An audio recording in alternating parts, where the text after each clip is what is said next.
Good afternoon, folks. Snapzilla Gorilla, aka The Definition, coming at y'all with another short video. In this video, I want to kind of talk about panic buying, okay? Panic buying. And, you know, I'm in California, and I'm sure most of you have heard that there was a random case of the coronavirus, or a person contracting the coronavirus in Northern California, even though they've never been to China or they have not come into contact with anybody who would have been in China to contract the disease, okay? So now they're trying to tell us it's the coronavirus has reached random people that have nothing to do with essentially what is the ground zero of the start of this outbreak, okay? Northern California. A few days before that, San Francisco declares a state of emergency, saying that there have been no cases, but they're just getting ahead of it.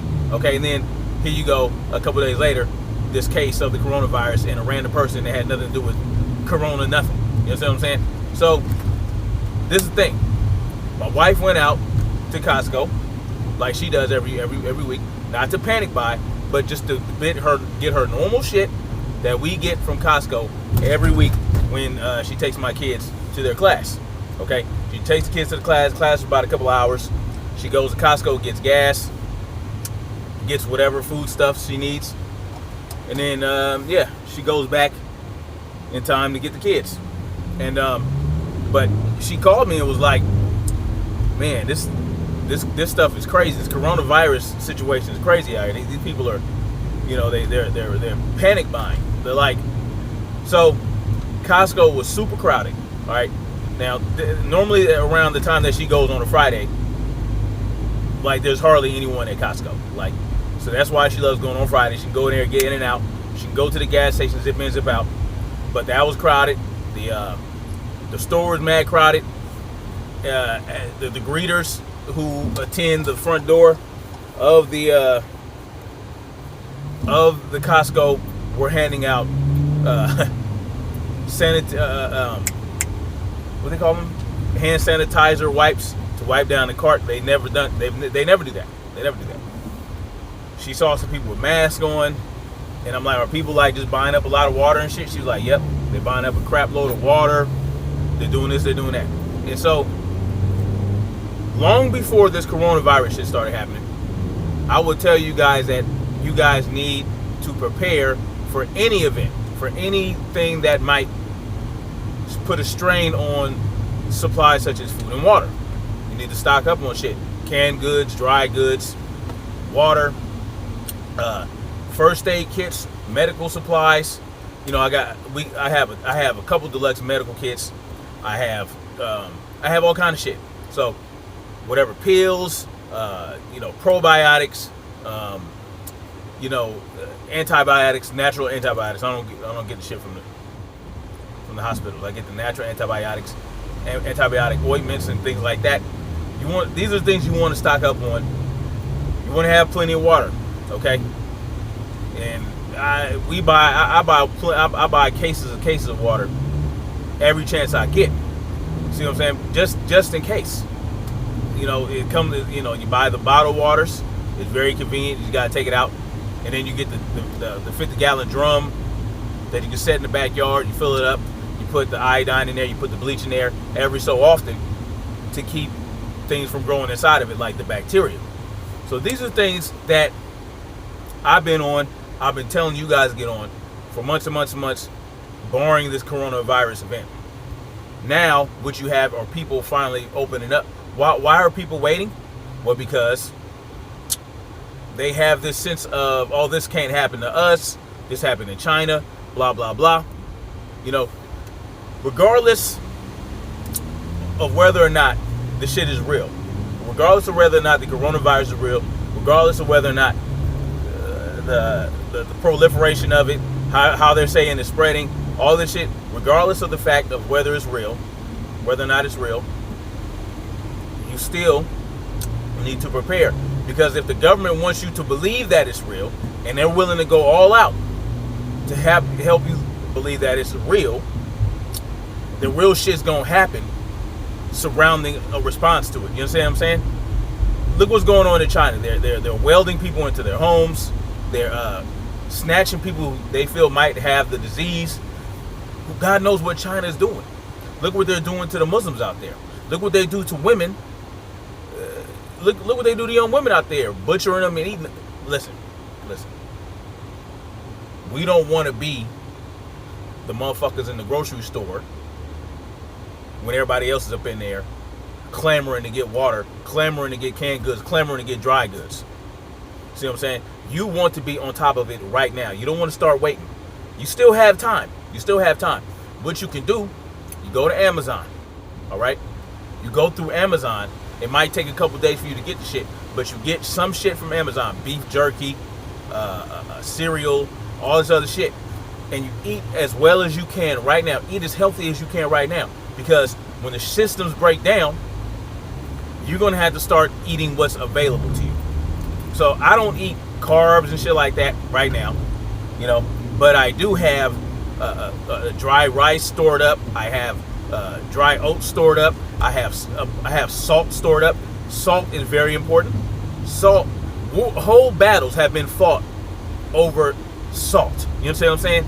See, not many people tell you guys to store up on salt. You want to buy salt. You understand what I'm saying? Get the H&C salt from the ancient seas from Idaho and Utah. You want to get the salt that doesn't have the contaminants in it. You want to be sure it doesn't have the contaminants in it?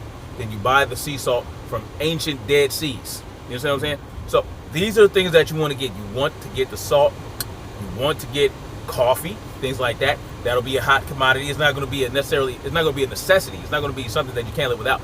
But it will be a hot commodity. You can trade with it. Salt, plenty of salt. Now that is a necessity. You understand what I'm saying? There's this whole misconception that salt's bad for you. It gives you high blood pressure. Let me tell y'all something. I consume plenty of salt. And my blood pressure stays around 100. 100 over 60. Not 60. 100 over 70. You know what I mean? My blood pressure stays low normal. So, and I consume a lot of salt. I just don't consume a lot of sugar. Now the sugar can raise your blood pressure. Anyway, moving on from that, you want to store up on salt because you want to be able to sprinkle some salt in your water. It helps you retain the water so that you don't become dehydrated so quickly. You know what I'm saying? You want to get the salt. You want to get some iodine.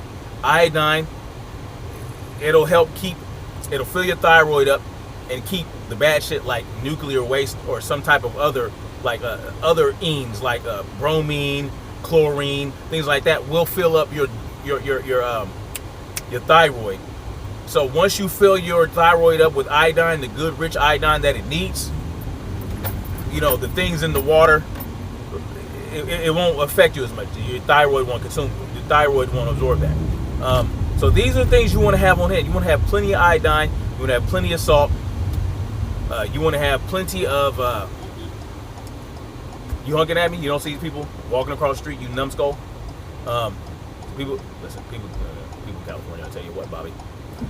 So, plenty of salt. You want to have, you get some canned fruit to give yourself some energy in case you have to go scavenging, in case you have to go outside of your home and brave the streets. If some shit go down, if the conditions break down, the shit hits the fan.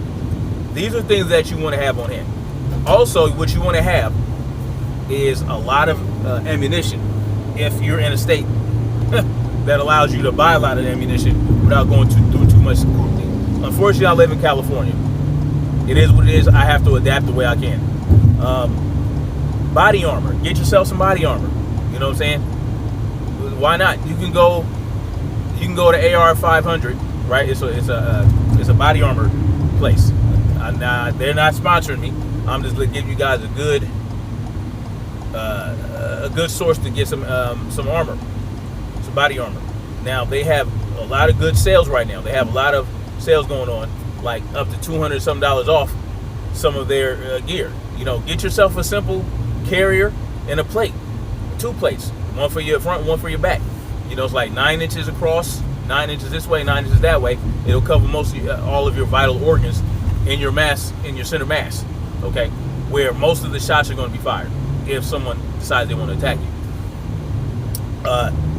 you. You want to get flint. You want to get a flint. You want to get things to set fires with. You want to get kindling. You want to get what we do. Every time we dry clothes, we take the lint and I put it in the baggie. The lint is hella flammable, so you can use that to start a fire if need be. Okay, these are things that you need to have. Emergency toilets. You get a black bucket. It's like a black bucket. It has a little toilet seat on there. You can use that. You can put a bag in there, put some cat litter in there. You know what I'm saying? That way, it doesn't stink everything up. You know what I'm saying? And the cat litter will keep all the odors from coming out, and it'll trap in the bacteria. Once you fill it up, you take the bag and you dispose of it. You might have to go somewhere and burn it. These are things that you have to consider. You have to burn the boo-boo. You don't want the boo-boo sitting there all over the place, festering, giving you dysentery and giving you all these other things. These are things that you have to consider. Okay? These are things you have to consider when conditions break down if you live in the middle of a city. If you live closer to in a rural area and you're used to not being around so many people, and you might actually have to store a lot of food because, you know, every time you travel outside of your area, it's like fucking a trek. So you already have things on it. If you live in a rural area, the more the better. Store your shit up. Get your little storage shed. Put all your emergency supplies in the storage shed. Make sure it's lockable. Make sure you lock everything up. These are things that you should be doing before anything happens. Before any inkling of any type of outbreak, any inkling of any type of nuclear attack, any inkling of any type of invasion or whatever, EMP. These are things that you need to do. Get yourself a gas generator, okay? I highly recommend a gas generator, and also get yourself an electric generator that you can charge in a wall outlet, or that you can charge with the solar panel. Get the solar panel that folds over. Those are like $1,000 for the electric generator. You can get it for $1,000 for the cheapest. You can also pay up to like $3,000 for a very powerful electric generator. Okay, but get a gas generator too, just in case. You know what I'm saying? These are store up on gasoline. Store it properly, of course. You want to store it properly. You don't want to just keep it in the garage. You want to keep it in a place where the vapors aren't going to build up and all that. These are things that you have to look into and keep track of. If you go back way back in my videos, like a year and a half ago, almost 2 years ago, I had videos where I'm talking about there's this urban survival guidebook that you can get. I've got the exact name of it, Urban Survival. I'm pretty sure you can find any book relating to that on Amazon. These are things you got to do. And also what you want to do, you want to get in shape right now. You want to start doing cardio. You understand what I'm saying? If you don't have time to go out and do a lot of cardio running around outside, get yourself some jump ropes. Get some jump ropes. Learn how to shadow box. Do different things. The cardio just isn't about running. So jump roping, which I highly recommend. It's the best thing I picked up them jump ropes and well, I've always been jump roping, you know, because I box and I do Muay Thai, and it's a crucial element to fighting, okay? Because you have to stay on your toes. It helps build your feet so that you can stay on your toes and you're bouncing, you're springy. But I have increased my level of jump roping, and not only that, but I also got a whole system of jump ropes that raised the level of my game tremendously. I'm talking about the way that it's building lean muscle on me and things like that is just, and it's building the cardio in me. And I go a lot of rounds when I hit the bag. I go a lot of rounds when I train with a partner, when I spar, when I hit the mitts. You know, you just add these elements to your game. Get some weighted ropes. There are ropes that up to 5 pounds. It's a bear to handle, but once you pick it up, once you learn how to jump with these big heavy ropes, oh man, your game is the level of your game is raised tremendously. So get out there and exercise. Get out there and train. Learn how to fight. Learn how to defend yourself. Because when conditions break down and the cops decide to go to their own house to defend their family, which I don't blame them for. I would not blame them. As a matter of fact, that's what I prefer you do.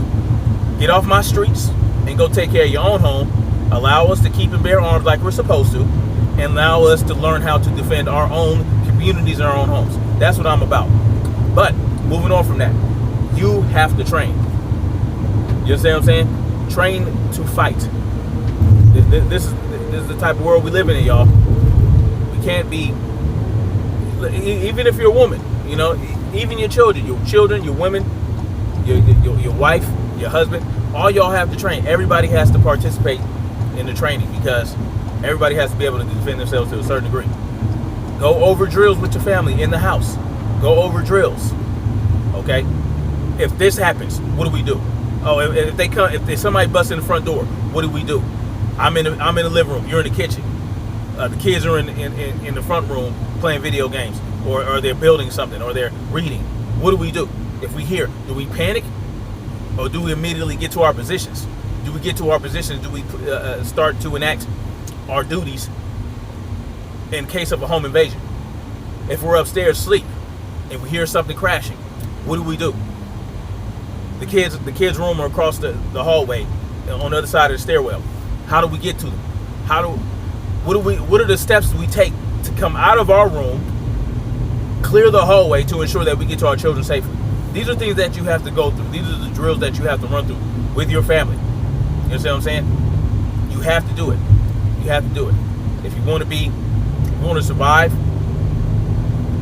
the cruel world that may be coming up, the world's cruel enough already. But if you want to survive an exponentially crueler world,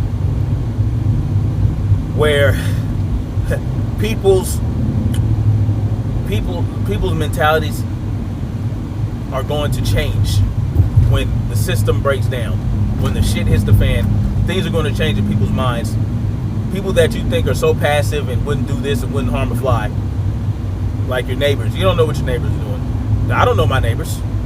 I'm not going to be a hypocrite. See,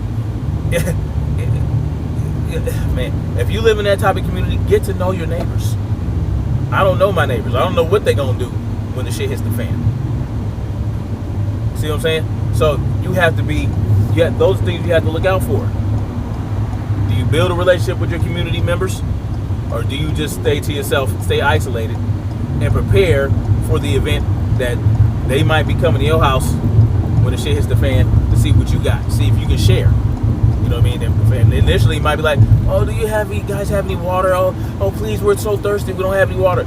Oh, you know what? We ain't got it. We ain't got it. And they see that you're not out begging for water. They see that you're not out begging for food. You're not out scavenging. It's gonna click in their mind like, you know what? The Jacksons, they haven't left their house. I see their kids in the window. I see them. They're doing this. They're doing that. They're not out here scavenging for food like we are. Huh. I wonder what might be going on inside their house. Do they have food? And then the next time they come to your house, they might be a little more desperate. You understand what I'm saying? So these are things you want to prepare for. If you don't know your neighbors, know how to deal with your neighbors when the shit hits the fan and they come to your house because you have prepared and they did not. See, it's not going to matter that they didn't take due diligence to prepare and you did. All that shit flies out the window. Logic flies out the window. They're not going to care. All they want is some of what you got. And if you ain't willing to give it to them peacefully, they will take it by force to feed their children. What would you do to feed your child and you was not prepared and your child is crying and hungry? And they're like, "Oh, mommy, oh, daddy, I'm so hungry," and they're crying and they're holding their stomach, and you're hungry, and you've given them all the food that you can give them, and they're looking at you like, "I'm so hungry right now," and then all of a sudden they stop getting hungry. They stop getting hungry. They're just going through shock, and they just drank the last of the water, and they're looking gaunt. The stomach's bloated. They haven't eaten any food with any type of nutrition, any nutrients, any minerals, any vitamins. So now bacterial infection in their stomach has taken over. Bacteria that has always been in their gut their entire life, that has been balanced, right? The balanced gut bacteria, when they're healthy, now all of a sudden they're not healthy. They're not getting the nutrition they need to feed their the good bacteria that's fighting the bad bacteria. So now the bad bacteria is acting up. They're eating them from the inside out. These are things you have to consider. What would you do if your child is doing that? If your child is looking down there and, it's just disgusting, right? It's sad. What would you be willing to do to feed your child? And make sure your child has water. And your next door neighbor, well, the kids still look healthy. The parents still look healthy. But they haven't left the house. I want y'all to think about that. As this coronavirus stage show continues, I want y'all to think about that. Because I thought about that long ago, long before I got on YouTube, long before I got on Facebook. I'm always thinking about an escape route. I'm always thinking about this event or that event or this scenario, that scenario. I always have my head on the swivel. So, yeah, things to think about. And, you know, and invest in some tools that can help you during tough times, right? Like this right here. This is the Garmin Tastic Charlie. Very good watch. It has GPS. It has a map. It has the map. Yes, you can get directions on this thing. It has a compass. You know what I mean? It checks your heart rate. It has all these features. Excellent watch. Very rugged. You know what I mean? Checks your elevation. All that shit. It's not cheap, but it's a good investment. Yes, you got to charge it, but the battery lasts about 10 days, 10, 12 days at a time. Get yourself a power bank. Get yourself a portable charger that can be charged in the sunlight.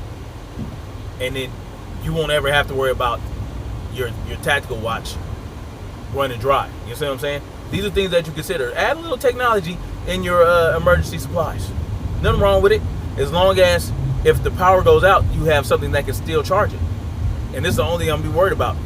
Cell phones going out the window. Communication towers, all that shit's gonna be gonna power down in case of a real event. All this shit's gonna power down. And something like this that runs on the GPS, unless them satellites start falling out of the sky, I'm still good with this. See what I'm saying? So, things to think about, and get yourself a real compass. I have a real compass at the house, a real analog compass that doesn't rely on electricity. I have that at the house. See what I'm saying? Just think about what I'm saying. Do not wait too late. It's not exactly too late now, but it's getting close, man. It's getting close. Getting close. Or it might get just close enough and the shit blows over. We'll see what happens. We'll see what happens with the Corona Stage Show. You see what I'm saying? So, anyway, let me know what y'all think. If you have any ideas on how to prepare, what to stock up on and what we may need. I know I did not hit everything. I did not mean to hit everything that you would need. But help us out. Put it in the comment section what else you think we might need in case some shit happens. And what we would need to prepare. Oh, one thing. Well, several things. Knives. Keep some knives. You want some bladed weapons. A machete, a hatchet, an axe. Things like that. Those are also come in handy. Crowbars. Gas valve shut-off tool. Very important. Because one thing they're not going to talk about in the movies and in the fiction books is how, let's say there's an earthquake in Southern California and these gas pipes start opening up. You want to be able to shut off valves on your house if, God forbid, there's a gas leak. So just things to think about, things to consider. And with that, I'm going to leave y'all to it. Don't be a panic buyer, okay? Start stocking up right now. Start doing it right now. Don't wait too late. And you might come out through this okay. You might come through this okay. All right. Anyway, holla at y'all later. Much love to you. Peace.